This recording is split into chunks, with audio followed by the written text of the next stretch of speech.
कमला चाची थोड़ी अलहदा थी। 65 बसंतों को पीछे छोड़ आज भी चुस्त दुरुस्त। हालांकि कमला चाची का स्कूल से वास्ता बहुत कम रहा, लेकिन साहब समझदारी में आसपास कोई सानी ना था। गांव के लोगों का कोई ऐसा बड़ा फैसला ना था जिसमें चाची की हामी की मोहर चस्पा ना हो। आज की सुबह उजली थी, लेकिन चाची थोड़ी अनमनी। तबीयत तो बेहतर थी और घर में भी कुशलता पांव फैलाए लोटे पड़ी थी।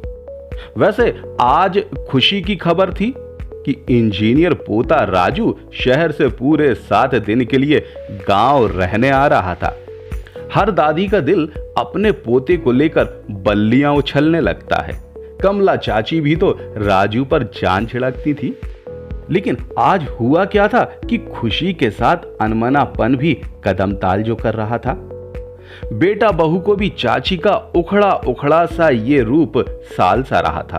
बेटा पूछता, इसके पहले ही मौका देखकर बहू रानी ने सवाल दाग मारा, माँ जी क्या हुआ, उदास क्यों हो? आज तो रजुआ भी आ रहा है।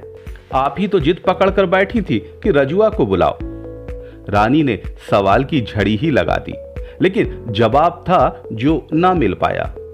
चाची सब कुछ सुनकर भी अनसुना कर गई। सुबह ने दौड़ लगाई तो दोपहर भाग सामने खड़ी थी। शांति के मुहाने पर अचानक दरवाजे की सांखल चीख पड़ी। कोई और बढ़ता इसके पहले ही कमला चाची फुर्ती से उस और लपकी थी। सामने उनका दुलारा पोता था जिसे लंबा समय हो गया था देखे। राजू भी लॉकडाउन में फंसकर गांव में रह रहे परिवार से ना मिल सका था। चाची ने जी भर कर देखा और फिर पोते को सीने से चिपटा लिया। अचानक चाची के चेहरे के भाव ने पलटी मारी और पोते को परे कर दिया। सब हैरान कि हुआ क्या। बेटा बहू के बाद अब पोता भी सवालों के जंगल में था। कोई कुछ कहता उसके पहले ही चाची की कड़क आवाज गूंजी, मेरे पास आओ राज सिंह। पूरा नाम? अभी तक तो दादी रजुआ कहती थी ना। राजू सहमे कदमों से चाची के पास था। कोरोना जानते हो, हालात देखें, अपनों को खोते लोगों का गम महसूस किया है। चाची के सवाल जारी थे। गहरी सांस के साथ रजुआ के सिर पर चाची का हाथ चला गया। तुझे कितने महीनों बाद देखा है। तेरी चिंता में कई रात आसमान देखते हुए गुजारी है। तू बड़ा हो गया, समझदार भी है। खौफ का मंजर भी देखा है तूने। फिर इतना गैर जिम्मेदार कैसे हो सकता है?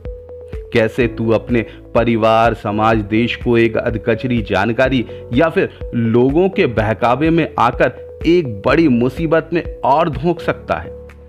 कमला बोले जा रही थी और पोता स्तब्ध सा सुन रहा था। दरवाजे की ओट से बेटा बहू का चेहरा भी हल्का सा झांक रहा था। दादी, राजू ने कुछ कहना चाहा, लेकिन चाची ने रोक दिया। सुन, मैंने इस बार तुझे सिर्फ मिलने नहीं बल्कि जिम्मेदारी का एहसास कराने बुलाया है। जब तुम जैसे पढ़े लिखे समझदार युवा ही अपने कर्तव्य को नहीं समझेंगे तो औरों से क्या आशा की जाए। रजुआ, वैक्सीन पूरी तरह से सुरक्षित है। अफवाह नहीं बल्कि जानकारों की सुनो। वैक्सीन न सिर्फ तुम्हारी जिंदगी बल्कि आने वाली बड़ी मुसीबतों से भी बचाएगी। बेटा, सरकार ने काफी इंतजाम किए हैं, उसका लाभ उठाओ और अपना फर्ज निभाओ। यहां चाची के शब्द थमे और वहां राजू के कदम वैक्सीनेशन सेंटर की ओर थे। चेहरे पर जिम्मेदारी निभाने का गर्व था और चाची मुस्कुराते हुए पोते की पसंद की मिठाई बनाने के लिए रसोई घर जा पहुंची थी।